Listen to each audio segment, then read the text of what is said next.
Just a couple things here real quick, kind of in video vlog fashion. I've dropped this hammock to the ground now, and I folded the ropes and clews inside the wool blanket that's still attached. So we got a queen size wool blanket.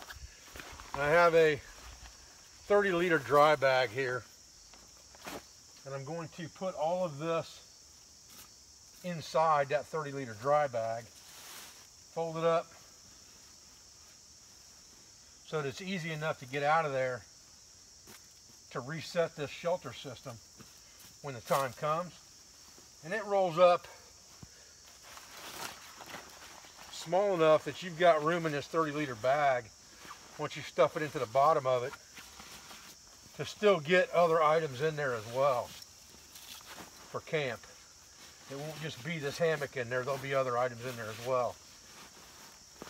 So you really have room in there to put a tarp in there if you wanted to. We could probably get this 10 by 10 in this same bag if you wanted to, because it's only taking up about 3/4 of the bag height, maybe, and I haven't got it stuffed all the way down in there yet, because I can always roll this down a little bit and actually stuff it, pull the air out of it. And you've probably got, if I had to guess, weight wise, there might be 8 pounds there, maybe 9. I don't know, I'd have to put it on a scale to really tell you. But I'm going to try to put the tarp in here as well and get the whole camp in this one 30-liter dry bag. Okay, so we've got the 10 by 10 oilcloth tarp pulled down, 2 toggles, ridge line, the whole 9 yards. So essentially now our entire camp will be inside this 30-liter bag. Now I folded this lengthwise, and I probably should have folded it a little bit smaller, but again, it's stuffable, so that's not that big of a deal. It can compress a little bit in here, and I still don't have this dry bag anywhere near filled up. So imagine this is a 30-liter plus backpack, if you will, and what I'm going to do is just roll this thing down,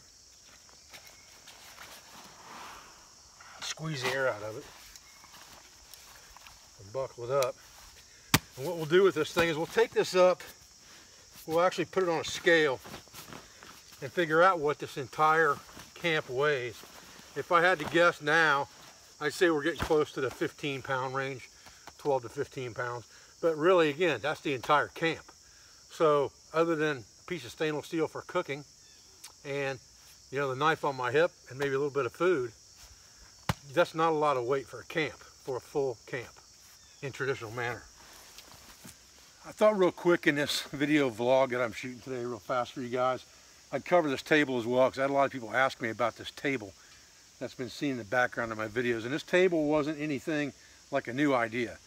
This came straight out of Backwoodsman magazine. Now when I saw it in there, I thought, well, that's probably a pretty cheap, versatile table to build, because you can take the legs off of it and pack it up fairly small in the back of the Jeep or something like that. But this iron pipe is really, really expensive. And so are the floor flanges. So if you can't find this stuff scrap, it's going to cost you a pretty good amount of money to build it. But it is a nice table. And all I did here was I bought 2 tabletop pieces, basically, from Lowe's. We've got 2 separate pieces here that are basically pre-made, glued together tabletops.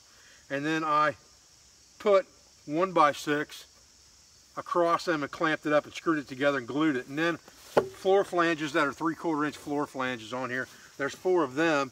And then these pipes are just 3-foot pieces of pipe that have screw ends on both ends, so that you can put just a butt cap on the end. And it gives you a table that you can disassemble with 3-foot legs. It's a really sturdy camp table, there's no question about that. However, like I said, as far as it being very inexpensive to build, it's definitely not that. It's costly to build this thing. This iron pipe is really expensive, but I would say that once you built it, it's not going to go anywhere on you, especially if you seal this wood somehow with some type of shellac or something like that. And then you have something that can fold down to this size that you can put inside the back of your Jeep, or, you know, something like that. I would say this is too big for a canoe or anything like that, but if you have a vehicle conveyance of some kind, this is an easy way to make a camp table, although again it is fairly expensive. Okay, there we go, 18 pounds 8 ounces. I was a little bit off with my guesstimation, but In that 18 pounds, you've got your entire camp. So to the ultralight backpacker, I'm sure that seems like an extraordinary amount of weight.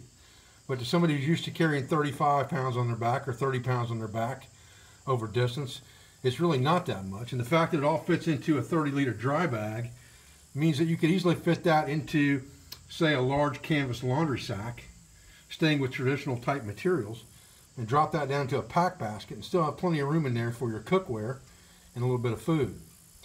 Carrying your tools and implements like that on your body, you'd also have room for an axe probably in that pack basket as well. I'll have to test that theory when I get back from Sweden and Denmark, but that's my guess. Okay guys, well I just wanted to give you a quick update video vlog, if you will, taking that camp down before I head out to Denmark and Sweden this week.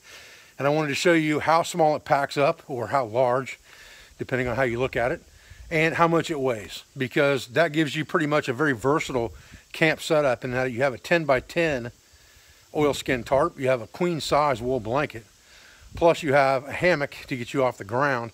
So you have a lot of versatility in that setup as far as where you choose and how you choose to sleep and how you choose to set up your overhanging shelter in a package, again, less than 20 pounds total weight.